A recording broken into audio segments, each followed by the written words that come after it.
সিফফিনের পথ ধুধু প্রান্তর হযরত আলী রাদিয়াল্লাহু আনহুর বিশাল সেনাবাহিনী তীব্র পানির পিপাসায় কাতর।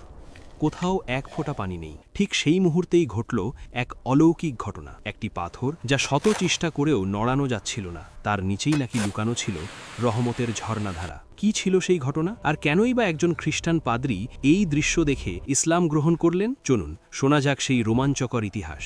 সেনাবাহিনীর পানির হাহাকার দেখে এক স্থানীয় গির্জার পাদ্রী জানালেন, পানি এখান থেকে অন্তত 2 মাইল দূরে। কিন্তু হযরত আলী রাদিয়াল্লাহু আনহু নিজ ঘোড়ার ওপর উঠলেন, একটি নির্দিষ্ট স্থানে ইঙ্গিত করে বললেন, এখানে মাটি খনন করো। মাটি খুঁড়তেই বেরিয়ে এলো বিশাল এক পাথর। হাজারো চেষ্টা আর যন্ত্রপাতি ব্যবহার করেও সৈন্যরা সেই পাথর নড়ানোই যাচ্ছে না। তখন শেরে খোদা হযরত আলী রাদিয়াল্লাহু আনহুর মাদানী জজবা চলে এলো। তিনি ঘোড়া থেকে নামলেন, আস্তিন গুটিয়ে নিজ হাতে ধরলেন সেই পাথর। এক বিশাল টানে তিনি পাথরটিকে উপড়ে ফেললেন।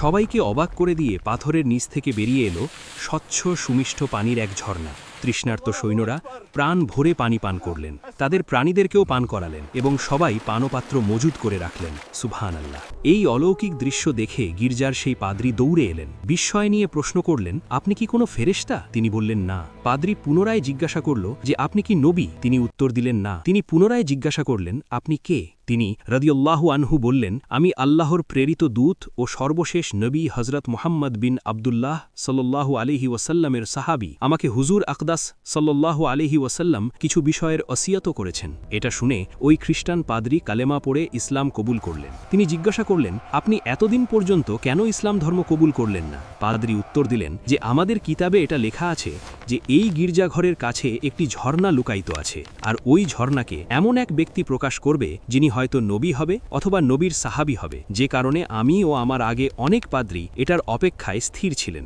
আজকে আপনি এই ঝর্ণা প্রকাশ করে দিলেন, তাই আমার উদ্দেশ্য পূরণ হয়ে গেল। এই জন্য আমি আপনার ধর্ম কবুল করলাম। পাদ্রীর এই বক্তব্য শুনে তিনি কেঁদে দিলেন এবং এই পরিমাণ কান্না করলেন যে তার দাড়ি মুবারক অশ্রুসিক্ত হয়ে গেছে।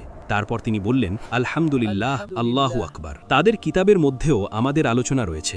এই পাদ্রী মুসলমান হয়ে তার অর্থাৎ আমিরুল মুমিনিন রাদিয়াল্লাহু আনহু এর খাদেমদের মধ্যে অন্তর্ভুক্ত হয়ে গেল এবং তার সৈন্যবাহিনীতে প্রবেশ করে সিরিয়াবাসীদের সাথে যুদ্ধ করতে গিয়ে শহীদ হয়ে পড়লেন এবং তিনি তাকে তার হাতে দাফন করলেন এবং তিনি ওই ব্যক্তিটির মাগফিরাতের জন্য দোয়া করলেন। শাওয়াহিদুন নুবুওয়াত পৃষ্ঠা 164।